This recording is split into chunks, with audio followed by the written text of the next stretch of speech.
还有松烟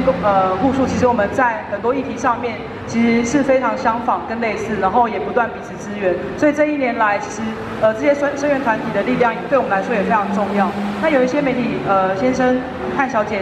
刚刚才到会场，那我们也要再讲一次，为什么松烟户数最后我们要迈向拆弹这样的事情？原因就是因为，如果所有的问题都指向一个很大的根源，就是大巨蛋的话，那我们就必须要正视这个问题。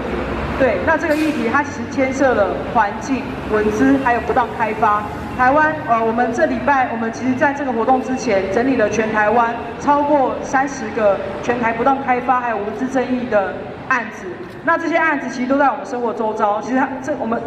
松烟，不管是松烟也好，或是嘉禾新村或是日村，有很多都不是个案，而是全台北、全台湾的市政府他们如何看待这样的开发，他们如何对我们的文资有所保护。对，那我们的新闻稿上面，我们今天也会发会后新闻稿。那所有的讯息，我们在松烟户数的专业上面也会讲得非常清楚，请各位记者先生可以努力的让大家知道我们。